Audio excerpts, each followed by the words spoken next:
Records of the Unknown, Operation Latency, contains horror elements that may be disturbing to some listeners. Listener discretion is advised.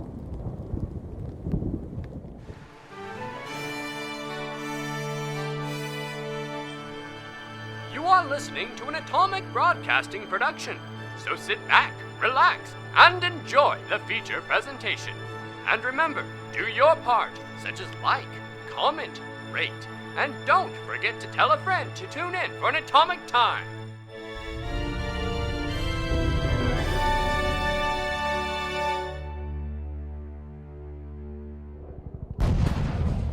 Gunfire. Shouting. What is that thing? An unearthly roar. We see Corporal Adams in what looks like an underground military installation. Around him, several other soldiers are running alongside him. On the walls are torn Nazi banners, dead scientists all around. Fear adorns each and every one of the soldiers. A fear they had never felt before. Not while fighting the Nazis, not while diving miles in the air, not while facing the beaches littered with bodies. Corporal Adams takes one look back. A large, hairy hand begins to cross the threshold into the corridor. The corporal turns away as he hears the crashing of a wave, as water floods into the corridor and envelops the corporal. All you see now is the vast, deep ocean. A faint light illuminates you as you see a silhouette moving towards you. Humanoid at first, 16 feet in height. You see arms, 4 arms. Its head seems as if it's split down the middle. The light above you begins to change colors. Red, blue, violet. There's a buzzing in the back of your head. The lights begin changing faster and faster, and as they change, the silhouette moves closer and closer. The buzzing begins turning into a shrill, high-pitched drill. The three of you all awaken as you hear a child screaming outside. November 18th, 1952. Can the three of you all give me power checks as you awaken?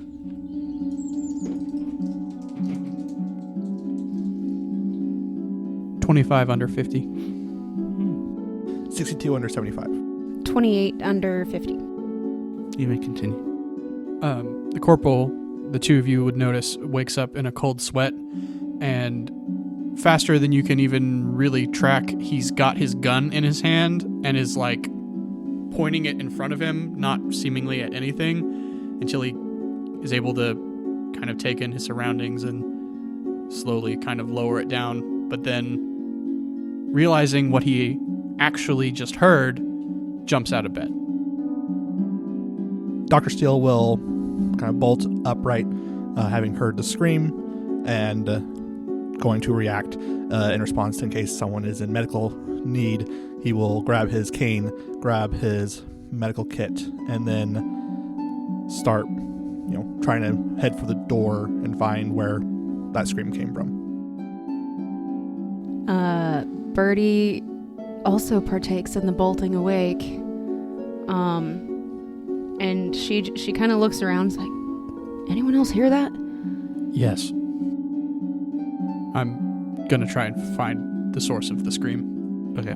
So the three of you all run outside, Yes. quickly donning winter apparel. Yeah. You guys get downstairs. The bar is empty. It's the morning. There's like 1 or 2 people in the corner. As the three of you barge outside, you see the child screaming, the parents consoling, crowds beginning to gather. Birdie and Corporal Adams, you see off to the side, away from everyone else, behind a house, you see about 3 kids snickering and laughing with each other. And then the child says, I saw him, he was out the window. The gray man. And, it's followed by parents being like, oh, it's not real. Don't think about that. It's just a story people keep telling.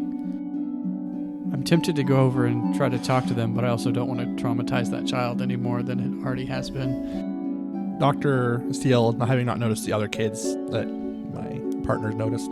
I will still approach where the crowd is gathered around the kid that was crying.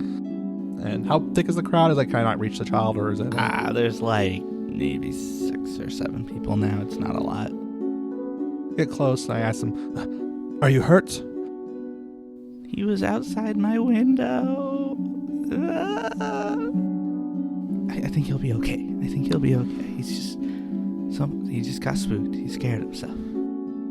I would like to approach the kids that I saw snickering, but we can wait until after Dr. Steele's done doing what he's doing. If you're sure he's fine, I would want to make sure he was patched up if he was there any cuts or bad bruising. Who are you? I've never seen you here before.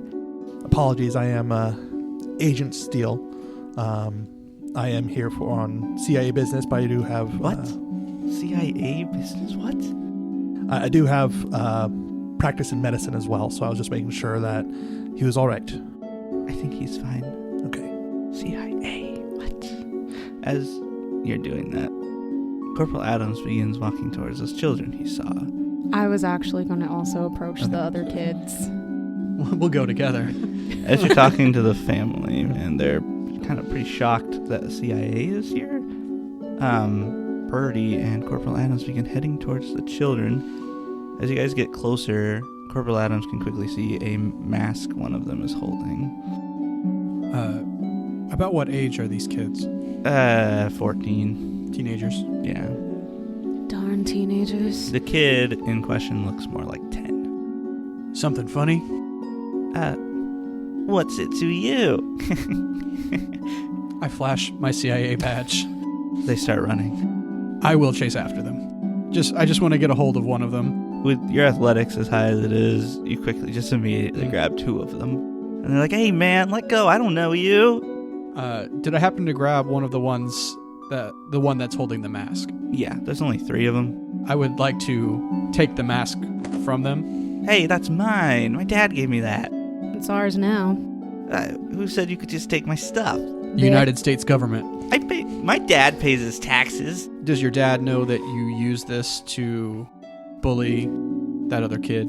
I don't think he cares. I don't think anyone needs to care, man. So you wouldn't care if I went and told him about this? Well, okay, don't do that. Uh-huh. What do you want, man? What does CIA care about some 10-year-old? Well, I don't like bullies particularly. But while I'm here, why don't you tell me about this thing? And I hold up the mask. Well, he kind of stammers. One of the other kids leans over and is like, "What's the CIA?" He's like, "Shut up, Jimmy. Hey, it's just a local school thing, you know? The Gray Man." Why don't you tell me about him? People say they've been seeing a gray person every now and again. So it scares the kids, you know? So it's fun to scare kids. It's something to do. There's nothing to do here. You think it's fun to scare kids? Sometimes. What's your charisma? 10. Do you have a skill that works well for this? Let me check. I have 30 persuade. Going off of your athletic skill alone, he is very intimidating. He's like, "All right, man. All right, fine. Just leave that kid alone, all right? All right. Well, let him alone." I'm keeping this. Joy kill. I let him go. Don't think I won't tell the sheriff about this. It's a good thing we're already friends with the sheriff. Well, I tried. Yeah, and you didn't make it very far, kid. All right. Try harder. I look at Jimmy. Jimmy runs away. The main kid kicks a rock and walks away. I hold the mask out to Birdie. You think this is anything but just some dumb kids?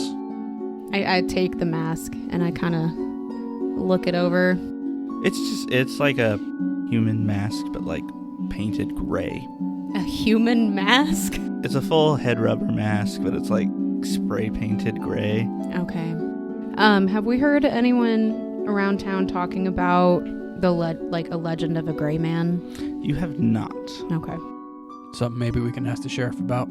Yeah. I don't know how important it is, but you never know. As you guys say that, we're going to cut back to Steele. Certainly am happy to hear that, He'll be all right. Just want to make sure that there's no injuries, of course. I turn around and look for my team members and see that they've kind of gone. I'm not sure if I'll see them over in the other street or alley. Not at the moment. Not at the moment. As you turn, she's like, don't worry, Thomas is just a little dramatic. But as she says that, the sheriff starts coming. It's like, all right, everyone, clear out. What's going on? I approach the sheriff. I'm like, oh, just suppose the young boy got spooked by something. It was a gray man. Will you roll human intelligence, Nolan? I believe that is a 1 under 50. That's a critical success. Nice. The sheriff is freaked and very on edge as soon as he heard the child say gray man. I'm sure it's just a local legend, but I am curious, of course, to kind of perhaps know what people make of this. It's just something kids talk about recently. It was something a long time ago when I was a kid, but people stopped talking about it for a while. One of the parents probably just told their kids about it, and it's been spreading around again. I suppose that's how these things go. Old childhood games can resurface from time to time. Yeah. Good morning to you, Sheriff. I came out in a rush to make sure that no one was hurt. I'm going to head back to my room to get better dressed. Because imagine I am just kind of in pajamas with a winter coat on. That sounds good. Thanks for coming out so fast. Of course. With that, because I don't want to lean too much into interrogating him about the gray man, I'll just return to my room to actually get properly dressed. As you start walking away, you see these two coming out as well. I'd like to go to the scared kid before I go anywhere else, if they're still around. Yeah, they're still there. The sheriff is with them. I'll take the mask back from Birdie and go up to the kid specifically. And I'll kind of kneel down to get on his level and go, just so you know, that wasn't the gray man that you saw. It was some kids playing a prank, and I kind of show them the mask. One of them was named Jimmy. I didn't get the others' names, but you don't have to worry about them picking on you anymore. He's crying, but he's like nodding. I'll reach into my pocket and pull out what's probably a decently melted little piece of chocolate. He accepts it and starts eating on it and looks like he's calming down. And the mother starts talking about like, oh, I'm going to talk to those kids' parents and blah, and just on and on. Morning, Sheriff. Morning. You got some vagrants in your town. Yeah. And Steele, well, you're kind of still there. So when he came out with the mask, the sheriff was just kind of staring at the mask for a bit. Yeah, those kids can be trouble, but not dangerous. I gathered. Listen, we need to get into some real clothes and get some breakfast, but then we were planning on heading over to your station to collect your detainee, Miss Bunsen. That sounds good. Alan makes some pretty good breakfast, so you can probably get stuff from him. Good. I'll be in the station. You all right, Sheriff? Yeah, I'm fine. Just not a fun way to start a morning. No. Kind of adrenaline, you know. I understand. Yeah, I'm gonna go in and get dressed and eat breakfast. All right, Birdie, are you going with him? Yeah. Okay. So the three of you head on in, get yourselves a very well-cooked meal with Alan. When I came back into the room, a thought came to me that I wish I had thought of sooner, and I want to take one of our Geiger counters and just kind of check our room even. Will you roll a luck check? It's 45. Nothing's really... I mean, it is not much. It's nothing that you would ever be concerned about for your room. Kind of breathe a sigh of relief and going about getting dressed. So what's on our itinerary today? Well, we'll definitely have to make sure to pick up Miss Bunsen, as we promised the sheriff, of course. There was, of course, the other folks will need a question. I was going to go check medical records with the Dr. Kent, although I'm afraid that might take quite a bit of the day. So I may be able to take care of it myself, although I don't quite trust Dr. Kent as it is. His fascination concerns me with the specimens. Yeah, he was weird. Mm-hmm. Yes. I will admit it was kind of unfortunate that Miss Bunsen was detained, but when I think about it, if she was the one, doing research on this strange fungus, I'm almost curious what research has she done on her time. I'm afraid that if we take her with us, she might try to hide things while we're there. But she can take us there, and then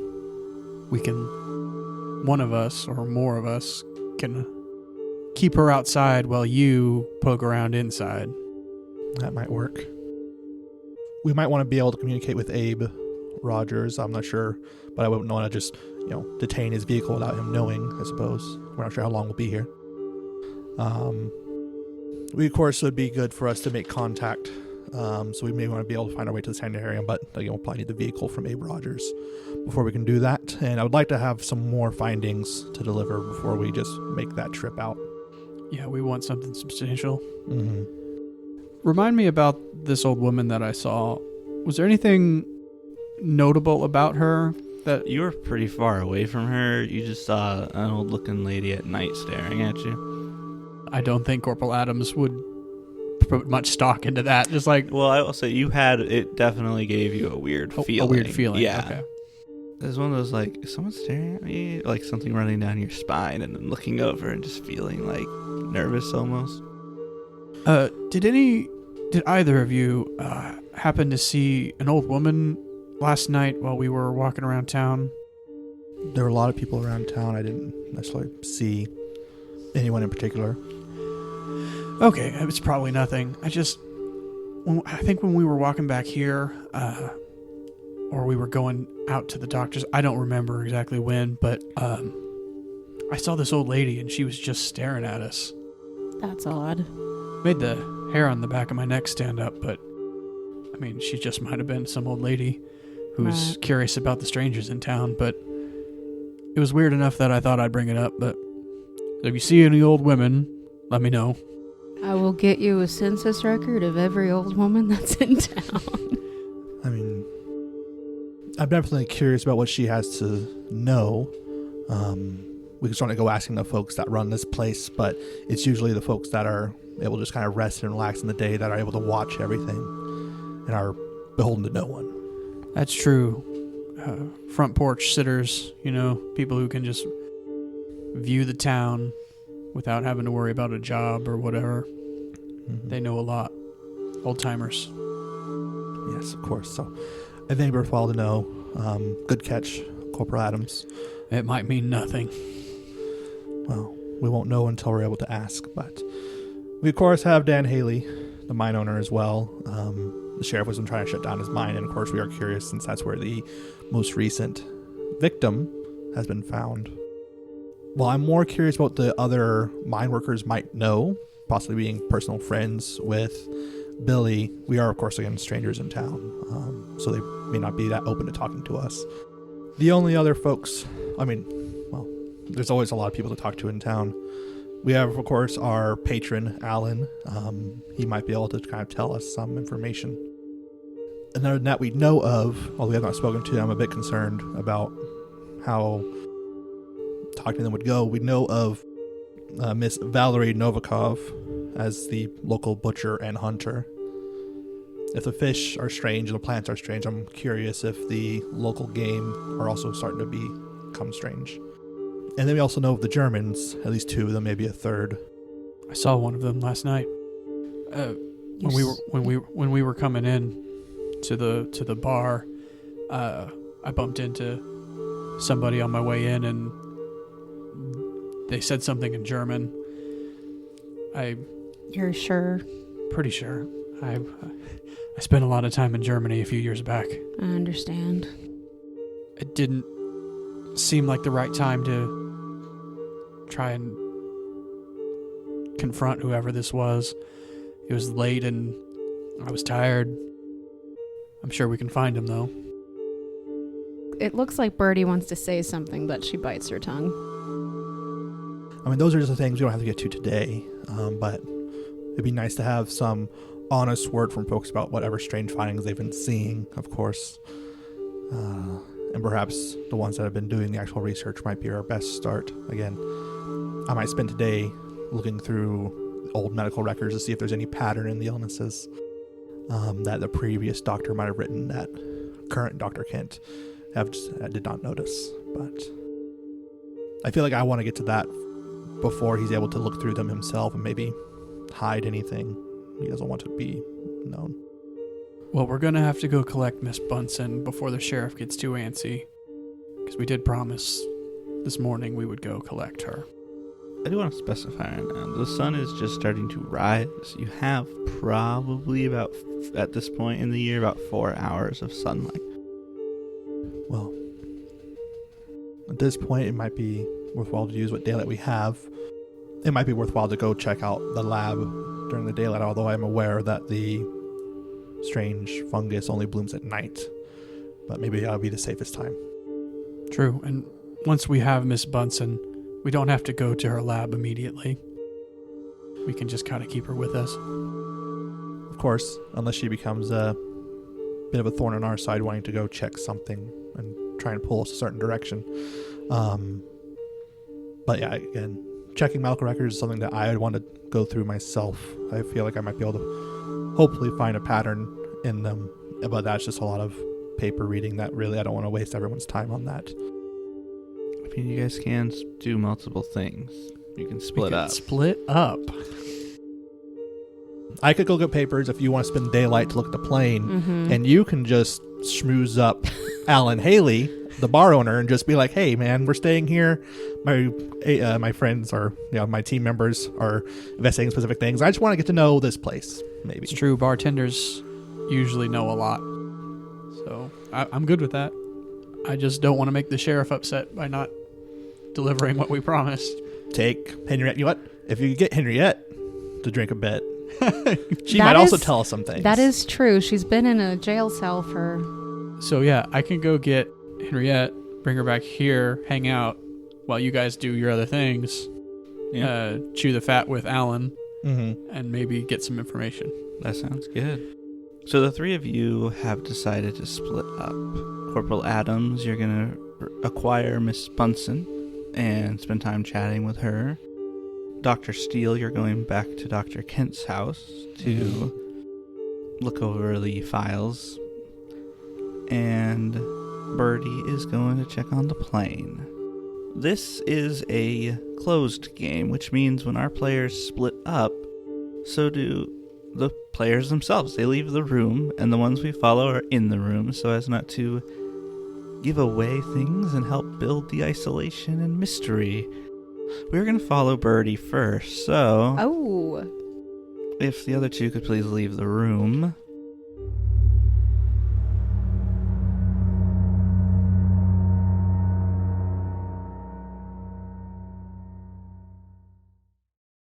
Birdie, you head outside the bar, and you kind of almost run into Dr. Kent as he's like, "Oh, I'm sorry, I'm heading inside. Excuse me." He steps past you. I kind of glance back at him, but I'm just gonna keep going to the plane. That's right. He's moving very, focused and quick. You keep moving to the plane. There's some workers getting started. Everyone's kind of waking up. It is about 8:14. That's around the time of the sunrise. So people have kind of been working, but it's been dark, so everyone's kind of been a little slower. But the dock workers are getting going, and you begin to make your way over to Bay 2.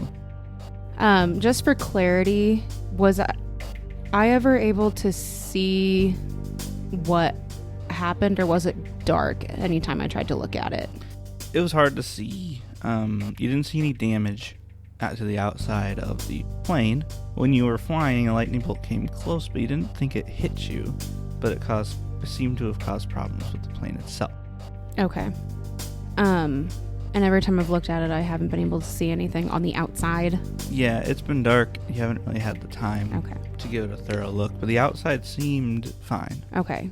With the sunlight, I'm going to do kind of a thorough search, I guess, trying to see if if the lightning bolt was closer than I had originally thought, if it's fried anything. Yeah. What is your do you have a skill appropriate for this? I have craft mechanic. Well, that sounds good. What's your percentage there? 40. Could you give me a craft mechanic roll? I sure can. 46 over 40. How much time do you want to spend on this? I'm gonna spend like at least 20 minutes maybe just searching over the plane, trying to see any obvious damage. Okay. What I'm going to do with your fail is that it takes longer for you to discover this. You're looking it over. Definitely nothing wrong with the outside of the plane at all. It takes you a bit of time, but you get on the inside. You start kind of taking things apart, taking looks in, and everything you're gathering would make you, and maybe you're somewhat paranoid, it's hard to say, but it looks like someone might have sabotaged the plane. Oh. But time-wise, that would have been before you left the airport. Right. I don't like that. I'm like, sure, nothing recent's happened. It's just... Yeah, looking at it, you don't feel like anything recent might have happened.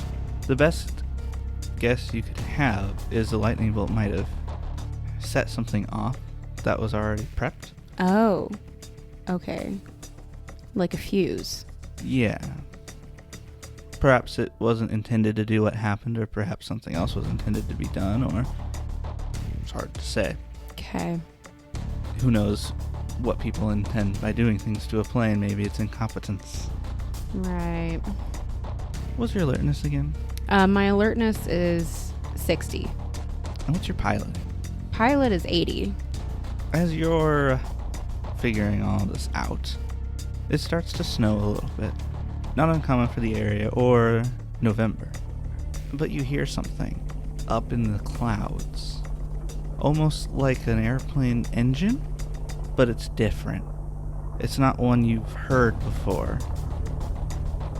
And if you look up to see, there's just clouds and snow coming down, but you hear something. Is there a roll I can make for that? You could roll alertness if you'd like. Yeah. 31 under 60. Okay, so you take some time to devote to looking around in the sky to see if you can see anything. It's not very bright out, but it's bright enough with the cloud coverage. You get a lot of light through. Mm-hmm. And looking up, you see maybe like a swirl of the clouds for a second, and you see a light. A green light. And then it's blue. And then it's violet. Come on! And then the clouds cover it back up. Would you make a sanity check? Oh, Abby needs one from Trauma of the first season. 28 under 60. You lose 1 sanity point. Okay. Did you have anything else particular you wanted to do? If I have... We didn't set a specific time to meet back up, did we? You didn't set a set time to get together, but you are aware that Corporal Adams will be staying in the bar with Bunsen until you all are done. Okay. With that in mind, I'm gonna see if I can start making some sort of repairs to the plane while I have the daylight. Okay. Will you roll a craft mechanic check? Yes. 24 under 40. It takes you about an hour, but you feel confident that you were able to find the parts that were missing that you needed. Cool. And able to fix up what you had that you believe you could fly this plane again. Okay. Good deal. And so you start heading back. Take one last look back and look at the plane, contemplate what might have happened, and you look up to the sky one last time, and then we cut to black.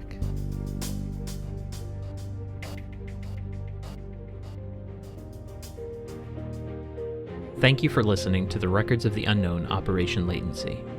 Records of the Unknown is an Atomic Broadcasting production. Delta Green is copyright of Arc Dreams Publishing. Operation Latency is not published or endorsed by Arc Dreams Publishing and is an original module created and run by Samuel Sarver. Our players are Nolan as Dr. Sylvester Steele, Abby as Bernadette Birdie Bellamy, and Harrel as Corporal Alexander Adams. Music in the show is from Monument Studios, as well as various artists. If you enjoy the show, be sure to subscribe or follow the Atomic Broadcasting Network on your favorite listening platform. If you want to stay in touch, you can follow us on our socials listed in the description. Join the community in our Discord server to be notified of future uploads and join in on the conversation of what's to come. Don't forget to like, comment, and tell a friend. And as always, have an atomic time.